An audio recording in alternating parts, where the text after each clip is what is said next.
ختم. تو کپڑا تو پہننا تھا بدن چھپانے کے لیے. اس میں وہ کدھر سے آ گئی ساری کہانیاں جو آج بن گئی. اور اتنے میں نے عجیب و غریب نظام دیکھا ہے کہ نوجوان ہے, اچھا بھلا سیاںا آدمی, کپڑے اس نے تازے سلوائے ہیں اور 99 لوگوں نے کہا ہے صحیح لگ رہا ہے, تو صرف ایک نے کہا نہیں ٹھیک لگ رہا. وہ پریشان ہو جاتا ہے, کہتے بھی اس کا کچھ کروں. کیوں؟ اس لیے کہ یہی سارا مقصود سمجھ لیا ہے, کپڑے پہننا, اسی میں الجھ جانا.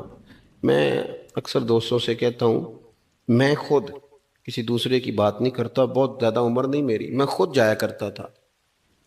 شادی کوئی آ گئی تو 2-3 دن پہلے ابا جی کہتے تھے پرانے جوتے کچھ گنڈوا لا, کچھ پالش کرا لا, توڑے میں ڈال کے جانا موچی کے پاس, اس نے کچھ سیٹ کر دینے. اب کہاں رہ گیا جی یہ کام, چھٹی نہیں ہو گئی. اب کون سا ایسا سلسلہ ہے؟ وہ جو کہیں سے کپڑا تھوڑا پھٹ جاتا تھا نا, تو اماں اس کو اس طرح پیوند کراتی تھی کہ ڈیزائن بھی بن جاتا تھا اور کام بھی چل جاتا. کدھر گیا وہ دور؟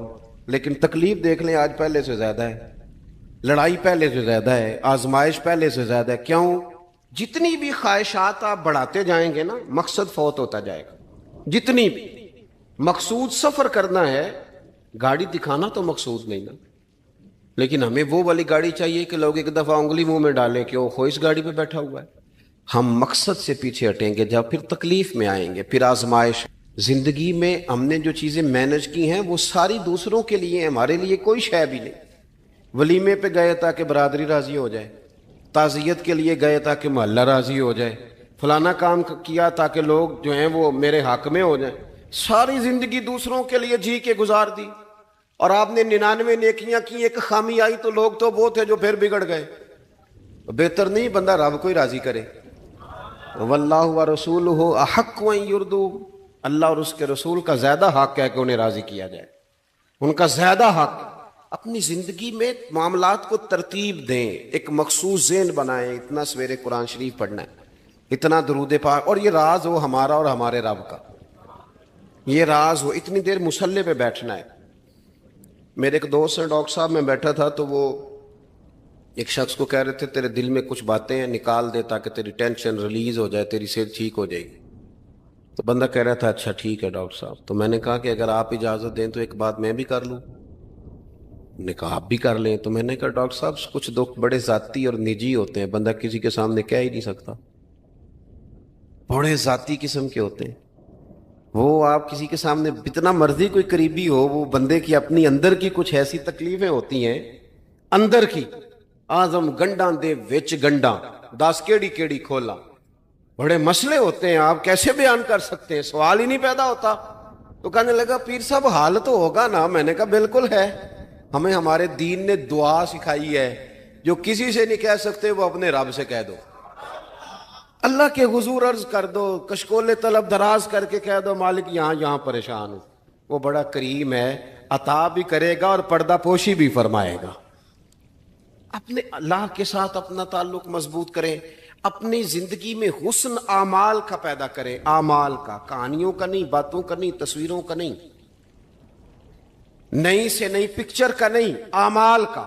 اور خوبصورت ترین طریقہ ہو. دیکھیں نا, مشکل سے بھی تو نماز پڑھنی ہے نا. سویرے ابا بڑے غصے میں تھے تو پھر مجھے اٹھنا ہی پڑا, تو اس طرح بھی تو پڑھنی ہے. تو اگر بندہ ذوق سے اٹھے اور ذرا سونا کر کے وضو کرے اور ذرا صحیح کر کے مصلی بچھائے اور سجدہ کرے تو ذرا ذوق سے کرے, مجھے سوز دے, مجھے ساز دے, مجھے نیم شب کا نیاز دے, دم سجدہ خود کو میں توڑ دوں, مجھے ایسا ذوق نماز دے. اس ذوق کے ساتھ آگے بڑھے. مقاصد جب بندہ سمجھ جاتا ہے نا, مقاصد, پھر اس کے لیے آسانی ہوتی ہے. میں نے عرض کیا تھا زیادہ باتیں نہیں کرنی, مقصود تو ایک پیغام دینا ہے. اب ہم نے جانے والوں کے لیے کیا کرنا ہے؟ ایک تو یہ کہ اپنا مقصد ٹھیک کرنا ہے کہ جو رخصت ہو گئے, اپنے بزرگوں کو نا یاد رکھیں. اصل کام ہے ان کو بول کے بتائیے. سال کے بعد ختم, بڑی اچھی بات ہے, سسماہی ششماہی سیماہی سب ٹھیک ہے, ان کو یاد رکھیں. حضور نہ یاد رکھتے تھے, اپنی والدہ کا ذکر کرتے, اپنے والد کی بات کرتے, اپنے دادا کا ذکر کرتے, اپنے جانے. سیدہ خدیجہ الکبریٰ رضی اللہ تعالیٰ عنہ وصال کر گئیں تو حضرت عائشہ کہتی ہیں حضور اکثر گھر میں ان کا ذکر کرتے. اپنے بزرگوں کو یاد رکھیں. ان کا ذکر کریں. ان کو نا والد کے لیے نا والد ہونا شرط ہے, پی ایچ ڈی ہونا شرط نہیں. والد کے لیے والد ہونا شرط ہے, مفتی ہونا شرط. والد ان پڑھ بھی ہو تو بچے کو سمجھانے کا سلیقہ سے اللہ اسے عطا کاری دیتا ہے. ماں بالکل ان پڑھ بھی ہو تو بچوں کو سمجھانے کا طریقہ اللہ اسے ان سے سیکھیں. میرے والدہ اور والدہ دونوں اپنا نام نہیں لکھ سکتے تھے, تو میں اپنے دوستوں سے کہتا ہوں مجھے کبھی موقع ملے تو میں کئی جلدوں میں کتاب لکھ سکتا ہوں اپنے ماں باپ. اس لیے کہ وہ جو ہمیں سکھا گئے, جو بتا گئے, وہ انہی کا خاصہ تھا. تو اپنے ایک تو جانے والوں کو یاد رکھیں, دوسرا ان کے لیے دعا کریں تو درد سے کریں, سونی کر کے کریں, صحیح کر کے کریں, اکیلے بیٹھ کے کریں. دعا کا سب سے زیادہ تعلق آپ کے دل کی آواز کے ساتھ ہوتا ہے. اور جس طرز میں حضور نے ہمیں حدیث سکھائی ہے نا, اس رنگ میں کبھی آپ حدیث کو سیکھیں, سمجھے نا. حضور فرماتے ہیں جس طرح دریا میں ڈوبنے والا سہارا تلاش کرتا, دریا میں اسے کتنی کو جلدی ہوتی ہے, غوطے لگ رہے ہوتے ہیں. وہ اس طرح کا نہیں ہوتا کہ میں عصر کی نماز کے بعد پھر آؤں گا تجھے نکالنے, اس طرح تو نہیں نہ ہوتا. دریا میں ڈوبنے والا اس طرح کشتی سہارا تلاش کرتا ہے, حضور فرماتے ہیں اس طرح قبر میں جانے والا دعاؤں کا انتظار کرتا ہے. آپ نے دیر کر دی دعا مانگنے میں, ختم دلانے میں دیر کر دی. کت صبح شام ہمہ وقت دعا. ابھی آپ آیتیں سن رہے تھے سورہ ابراہیم کی, اللہ نے نماز میں رکھ دی, ربنا اغفر لی ولی وللمؤمنین یوم یقوم الحساب. ایک تو انہیں یاد رکھیں, خوب دعا کریں, اور دوسرا کوشش کریں کہ وہ جو نیکیاں کرتے تھے وہ نیکیاں بھی جاری رہیں. جن لوگوں سے ان کا اچھا تعلق تھا وہ تعلق بھی قائم رہے. یہ بھی کوشش کریں کہ ان کے لیے صدقات و خیرات کریں, اور قیمتی صدقہ دیں. قیمتی, میں بات ختم کرنے لگا ہوں بس. قیمتی صدقہ دیں, قیمتی. 15 تولے سونا گھر میں پڑا ہوتا ہے, قیمتی ہوتا ہے نا. کبھی کسی نے چوک میں بتایا کہ آج 15 تولے سونا میرے گھر میں پڑا ہے؟ بولو نا, لگتا ہے تو 10 چھڑنا ہے. اگر گھر میں 50 لاکھ روپے کیش پڑا ہو تو چوک میں گلی میں آ کے آپ بات کریں کہ گھر میں پیسے پڑے ہیں. کیوں؟ کہ وہ قیمتی ہیں, کوئی لے نہ لے. تو یہ جو 5000 مسجد دیکھ کے سارے محلے کو بتاتے ہو یہ بھی صدقہ تھا, یہ بڑا قیمتی چیز تھی. یہ بتانے والا نہیں تھا, یہ تو نیکی تو قیمتی تھی. قیمتی چیز جو ہوتی ہے وہ تو چھپائی جاتی ہے کہ بتائی جاتی ہے. یہ جو بیٹیاں ہیں نا اسلام کی, مائیں بہنیں, یہ قیمتی ہیں. اس لیے اسلام انہیں کہتا ہے تم گلیوں اور چوکوں میں آنے والی نہیں, قیمتی چیزیں. قیمتی چیزیں گھر کے اندر رہا کرتی ہیں. تم قیمتی چیزیں ہو, تمہارا وجود قیمتی ہے. تم کبھی ماں ہو, کبھی بیٹی ہو, کبھی بہن ہو, کبھی بیوی ہو, قیمتی ہو. اس لیے تمہیں اسلام کہتا ہے کہ گھر کے اندر رہو گی تو تمہاری قیمت رہے گی. کچھ چیزیں ایسی ہیں جو چوکوں میں گلیوں میں پھیل جائے تو ان کی قیمت نہیں رہتی. اس لیے تمہیں کہا جاتا ہے کہ گھر میں رہو. یہ جو تمہیں چوکوں میں لاتے ہیں یہ تمہیں بے وقت کرنا چاہتے ہیں, بے قیمت کرنا چاہتے ہیں. انسان تھوڑی دیر کے لیے, اگر تھوڑی دیر کے لیے غور کرے تو بڑے بڑے جانور انسان سے بڑے طاقتور ہیں, لیکن اللہ نے ان کی نکیل انسان کے ہاتھ میں تھما دی. اتنا بڑا جہاز ہے, ٹنوں وزن لے کے چل رہا ہے, انسان کے بس کی بات نہیں کہ وہ کئی لوگ لگ کے بھی اس کو اٹھا سکیں, لیکن اللہ نے اس کے قبضہ و اختیار میں کر دیا ہے. فرمایا هو الذی خلق لکم ما فی الارض جمیعا, زمین میں جو کچھ ہے سارا تیرے لیے بنایا ہے, آسمان میں جو ہے سارا تیرے لیے بنایا ہے. وما خلقت الجن والانس الا لیعبدون, فرمایا کل کائنات میں نے تیرے لیے بنائی ہے اور تجھے میں نے اپنی عبادت کے لیے پیدا فرمایا ہے. تو جنوں اور انسانوں کو اللہ نے اپنی عبادت کے لیے تخلیق فرمایا. مقصد زندگی, مقصد تخلیق, دنیا میں آنے کا مقصد اولین اور مقصد آخرین اللہ کی عبادت, اللہ کی معرفت, اللہ کی طرف توجہ, اللہ کی طرف رجوع. یہی ایک مقصد تھا انسان کے آنے کا. اسی کو قرآن نے بیان کیا تھا. اپنے اپنے مقاصد. درود شریف پڑھنے والوں سے بلند صلاۃ و سلام علیک یا سید یا رسول اللہ. اپنے اپنے مقاصد, اپنے اپنے معاملات کو ہم نے ترتیب دے لیا ہے. صبح سے شام تک کے معاملات سارے کے سارے ہمارے ذاتی، نجی اور ہمارے اپنے بنائے ہوئے مقاصد کے تحت گزر رہے ہیں، حالانکہ رب کریم نے فرمایا کہ انسان میں نے تجھے اپنی عبادت کے لیے بنایا ہے، اپنے لیے تجھے بنایا ہے، تو میری بارگاہ میں سجدہ ریز ہو، تو میری بارگاہ کی طرف توجہ کرے، تو میرے لیے تسبیح پڑھے، تو تحلیل کے جملے بولے، تو تکبیر کہے، تو میرے محبوب پہ نازل ہونے والے قرآن کی تلاوت کرے۔ تجھے تو اس لیے بنایا تھا۔ عبادت کا معنی یاد رکھیے گا، عبادت کا معنی فقط نماز پڑھنا نہیں، عبادت کا معنی صرف نماز پڑھنا نہیں، نماز عبادت کا ایک جز ہے، نماز عبادت کا ایک حصہ ہے۔ عبادت نماز پڑھنے کا نام نہیں، عبادت روزہ رکھنے کا نام نہیں، عبادت صرف اور صرف حج کرنے کا نام نہیں، فقط ذکر فکر کرنا عبادت نہیں، بلکہ اللہ کا حکم ماننے کا نام عبادت ہے۔ خدا رسول کی بات ماننے کا نام عبادت ہے۔ جہاں جانے کا خدا حکم دے وہاں چلے جاؤ، یہ عبادت ہے۔ جہاں جانے سے منع کر دے وہاں کبھی نہ جاؤ، یہ عبادت ہے۔ اگر نماز پڑھنے کا نام ہی عبادت ہوتا تو پھر فجر کی فجر کے وقت کیوں پڑھنی پڑتی، پھر ظہر میں ہی کیوں فرض ہوتی، پھر عصر کا وقت مغرب میں جا کے کیوں نہ شروع کیا جاتا، پھر انسان کی مرضی تھی جب پڑھ لیتا۔ فرمایا نہیں، عبادت میری ہے، اصل میری اطاعت ہے۔ میں جب کہوں کہ یہ فجر کا وقت ہے تو تجھے فجر مان کے پڑھنا، جب کہوں ظہر کا وقت ہے تو ظہر مان کے۔ ہم نے عبادت کو مخصوص کر دیا، مسجد میں چلے جانا، نفل پڑھ لینا، کچھ دیر قرآن شریف پڑھ لینا، کچھ دیر اللہ کی عبادت کر لینا، کچھ دیر ذکر اذکار کر لینا، اس کا نام عبادت ہے۔ اور باہر نکل کے بے شک جھوٹ بولے، باہر نکل کے بے شک غیبت کرے، باہر نکلے اور کم تولے، باہر نکلے اور اپنی من مرضی کرے، تو یہ عبادت نہیں۔ اس لیے کہ ہم اس خدا کے ماننے والے ہیں جو صرف مسجد میں نہیں ہوتا، بلکہ جلوہ تیری ذات کا کو بکو ہے، میں جدھر دیکھتا ہوں ادھر تو ہی تو ہے۔ ہمارا خدا صرف مسجد میں نہیں ہے، اللہ ہر جگہ ہے۔ جے میں تینوں اندر جانا پھر مقید جانا، جے میں تینوں باہر سمجھا اندر کون سمانا، اندر بھی تویں باہر بھی تویں وچ بلا کون نمانا۔ اصل بات یہ ہے کہ جب خدا ہر جگہ ہے تو اللہ تبارک و تعالیٰ کا حکم ہر جگہ ماننا ہے، ہر جگہ اطاعت کرنی ہے، ہر لحاظ سے۔ رب کی بات ماننے کا نام عبادت ہے، اللہ کی، اس کے رسول الپاک صلی اللہ علیہ وسلم کی بات ماننے کا نام، توجہ ہے آپ کی میری بات پہ؟ عبادت کا مفہوم سمجھیے گا، عبادت کا مفہوم سمجھیے گا۔ ہمارا وہ دین نہیں جو پنڈتوں، جوگیوں، راہبوں کا مذہب ہے کہ جنگلوں میں نکل جاؤ، تسبیح لے لو، میں کھٹکتا ہوں دل عالم میں کانٹے کی طرح، اور تو فقط اللہ اللہ اللہ۔ یہ مذہب نہیں۔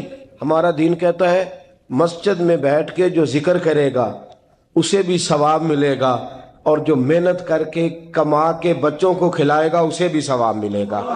ہمارا دین یہ کہتا ہے جو مسجد میں بیٹھ کے قرآن پڑھے گا اسے بھی ثواب ملے گا، اور جو گلی میں پڑا ہوا کانٹا اٹھا دے گا اسے بھی اللہ اجر عطا فرمائے گا۔ اللہ کا حکم ماننا، اللہ کا حکم ماننے کا نام عبادت۔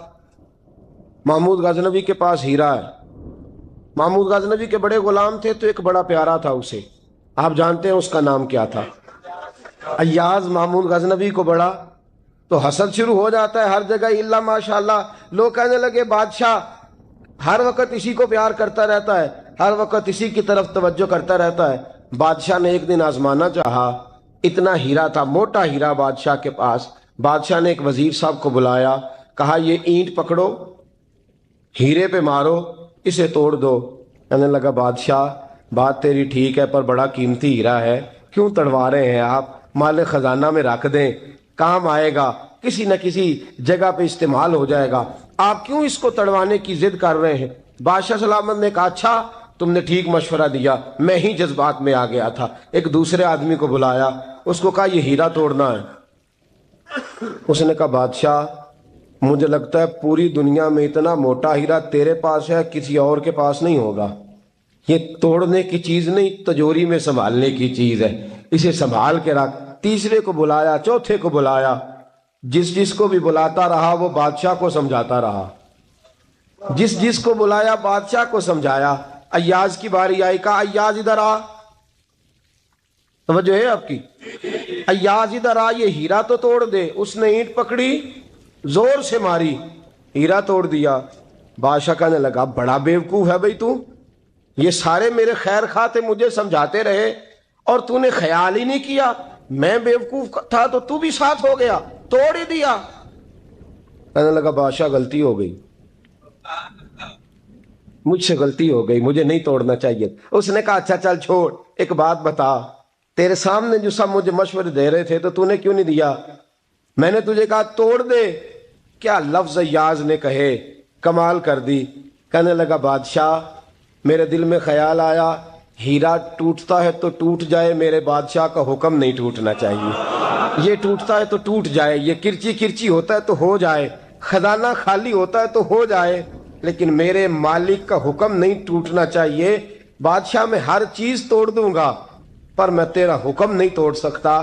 بس دوستو یہی عبادت ہے، بلا مثال و بلا تشبیہ بات سمجھیے گا۔ جس نے خدا کا حکم توڑ دیا اس نے عبادت نہیں کی، اور جس نے خدا کا حکم اچھا آؤ نماز کے لیے، دکان کا وقت ہے، گاہک بھی زیادہ آ گئے ہیں، رش پڑ گیا ہے، اب تھوڑا وقت مشکل ہو جائے گا، ذرا تھوڑی دیر میں پڑھ لوں گا۔ ہیرا ٹوٹتا ہے تو ٹوٹ جائے، گاہک آنے کا سلسلہ ٹوٹتا ہے تو ٹوٹ جائے، روزی آنے کا سلسلہ ٹوٹتا ہے تو ٹوٹ جائے، مسلمانوں خدا کا حکم نہیں ٹوٹنا چاہیے، رسول اللہ کا فرمان نہیں ٹوٹنا چاہیے۔ میرے رسول پاک صلی اللہ تعالی علیہ وسلم کا اقبال نے کیا کہا، کہنے لگا اے طائر لاہوتی، اس رزق سے موت اچھی جس رزق سے آتی ہو پرواز میں کوتاہی۔ کہا خدا کا حکم نہ توڑ بیٹھنا، اور عبادت بھی جس کو اللہ کہہ دے وہ عبادت ہے۔ ایک بندہ زوال کے وقت نماز پڑھنے کھڑا ہو جائے تو ہو جائے گی، کیوں؟ نماز نہیں پڑھ رہا۔ اچھا میں آپ کو روایت سناتا ہوں، شیر خدا مولا کائنات حضرت علی المرتضی رضی اللہ تعالیٰ عنہ فرماتے رسول پاک صلی اللہ علیہ وسلم نے ہمیں منع فرمایا یا جب عید الفطر کا دن ہو یا عید الاضحیٰ کا دن ہو تو تم نے کیا کرنا ہے، فجر کی نماز پڑھنی ہے، اس کے بعد اشراق چاشت نہیں پڑھنی، فجر سے لے کر عید کی نماز تک درمیان میں کوئی نماز نہ پڑھنا۔ جب عید کی نماز ہو چکے پھر تمہیں اجازت ہے جتنے مرضی نفل پڑھو، لیکن فجر سے لے کر عید تک تم کوئی اور نماز نفل درمیان میں نہ پڑھنا۔ حضرت علی المرتضی شیر خدا کا زمانہ ہے، عید کا اعلان ہو گیا، عیدگاہ میں لوگ کٹھے ہو رہے ہیں، ایک شخص دوڑا آیا، اس نے آ کے نماز کی نیت باندھ لی۔ توجہ ہے آپ کی؟ میں نے کہا عبادت ہے خدا کا حکم ماننے کا نام۔ حضرت علی رضی اللہ تعالیٰ عنہ نے نماز کے بعد اس شخص کو بلایا، فرمایا ادھر آ، تجھے نہیں پتا کہ جب تک عید کی نماز نہیں ہوتی کوئی اور نفل نہیں پڑھیں گے؟ کہنے لگا جی میں نے نماز ہی پڑھی ہے، کوئی جرم کیا ہے؟ نماز پڑھی ہے نا، میں نے سجدہ کیا ہے، کوئی جرم ہے؟ حضرت علی نے تلوار نکال لی، فرمایا جو مصطفیٰ کی سنت توڑ کے نفل بھی پڑھے گا میں اس کا بھی سر قلم کر دوں گا، جو رسول پاک کے حکم کے خلاف عبادت بھی کرے گا اس کو بھی قتل کر دیا جائے گا۔ توبہ کر۔ یاد رکھیے گا عبادت خدا رسول کی بات ماننے کا نام ہے۔ آپ سویرے 8 بجے اٹھ کے کھڑے ہو جائیں کہ میں نے تو فجر پڑھنی ہے، فجر کا وقت 8 بجے نہیں ہوتا، وہ گزر گئی 4 بجے، 4:15 بجے ہو چکا۔ ایک شخص شام 7 بجے کھڑا ہو جائے کہے جی میں تو ظہر کی نماز 7 بجے پڑھا کروں گا، یہ کیسے ممکن ہے؟ اس کا وقت تو 2 بجے کے راؤنڈ اباؤٹ ہے، تجھے اسی وقت ادا کرنی۔ یاد رکھیے گا عزیز ساتھیو، عبادت اللہ کا حکم ماننے کا نام ہے، لیکن عبادت کی بہت بڑی جو ایک رکن ہے، عبادت کا بہت بڑا جو ایک جز ہے وہ نماز پڑھنا ہے، بہت بڑا جز۔ حضرت محمد بن ابی بکر حضرت صدیق اکبر کے صاحبزادے رضی اللہ تعالیٰ عنہ کیا فرماتے ہیں مسلمانوں بڑے نصیبوں والے ہو، بڑے نصیبوں والے ہو، تمہیں تو اللہ کی بارگاہ میں جانے کے لیے اجازت ہی نہیں لینی پڑتی، اللہ نے تمہارے لیے دروازہ ہی کھول دیا ہے، جب دل کیا وضو کیا نماز کی نیت باندھی اللہ کے دروازے کھل گئے، اور بغیر کسی ترجمان کے تم نے اپنے رب سے بات کرنی شروع کر دی۔ عبادت ایسی نعمت ہے، اللہ کی بارگاہ میں کھڑے ہونا، سجدہ کرنا اتنی بڑی فضیلت کی بات ہے۔ یہ حدیث میرا خیال ہے آپ کو کبھی بھولنی نہیں چاہیے۔ سید عالم نور مجسم شفیع معظم صلی اللہ علیہ وسلم نے فرمایا بتاؤ اگر کوئی کسی کے گھر مہمان جائے تو میزبان اس کے ساتھ کیا سلوک کرے گا؟ تو صحابہ کہنے لگا یا رسول اللہ جتنا میزبان اچھا ہوگا اتنا ہی اچھا سلوک کرے گا، جتنا وہ اعلیٰ ہوگا اتنا ہی اعلیٰ سلوک کرے گا، جتنا وہ عرفہ ہوگا اتنی ہی اس کی بات بھی بڑی ہوگی۔ نبی پاک صلی اللہ علیہ وسلم نے فرمایا جو مسجد جاتا ہے وہ اللہ کا مہمان ہے، جو مسجد جاتا ہے وہ اللہ کا مہمان ہے۔ فرمایا میزبان کے ذمے ہے کہ مہمان کے اوپر رحمت کرے، کرم کرے۔ فرمایا جب تو مسجد جاتا ہے تو خدا بھی رحمتوں کے دروازے کھول دیتا ہے، اللہ تیرے لیے فضل کے دروازے کھول دیتا ہے۔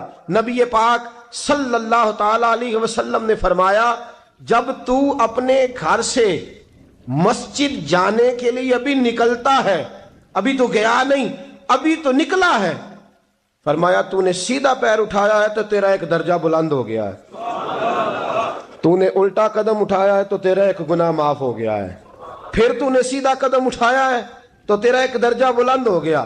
اپنی اپنی طبیعت ہے نا۔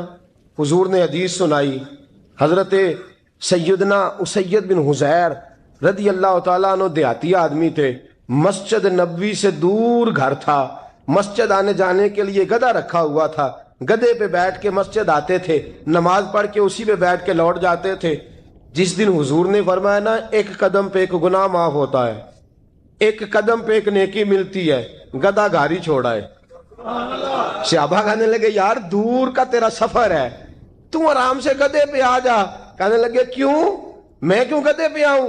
میں تو روز پیدل آؤں گا، تم سب کے تھوڑے تھوڑے گناہ معاف ہوں گے، تھوڑے تھوڑے درجے بلند ہوں گے۔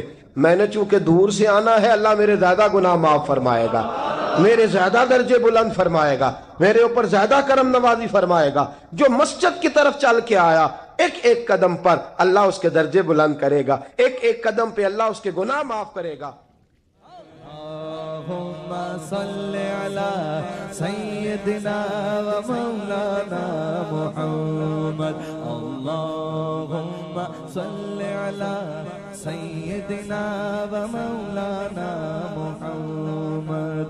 اللہ کے شیر ہے در کرار پر درود، اللہ کے شیر ہے در کرار پر درود، اللہ کے شیر ہے در کرار پر درود۔ حضرت حسن حسین کے کردار پر درود، اللہم صلی علی سیدنا و مولانا محمد وعلی سیدنا علی و سیدتنا فاطمہ و سیدتنا زینب و سیدنا حسن و سیدنا حسین وعلی آلہ و صحبہ و بارک وسلم۔ زینب کی بارگاہ میں، زینب کی بارگاہ میں، زینب کی بارگاہ میں، زینب کی بارگاہ میں سلام نیاز ہے، زینب کی بارگاہ میں سلام نیاز ہے، جو مرتضیٰ کی لاڈلی زہرا کا ناز ہے۔ اللہم صلی علی سیدنا و مولانا محمد وعلی سیدنا علی و سیدتنا فاطمہ و سیدتنا زینب و سیدنا حسن و سیدنا حسین۔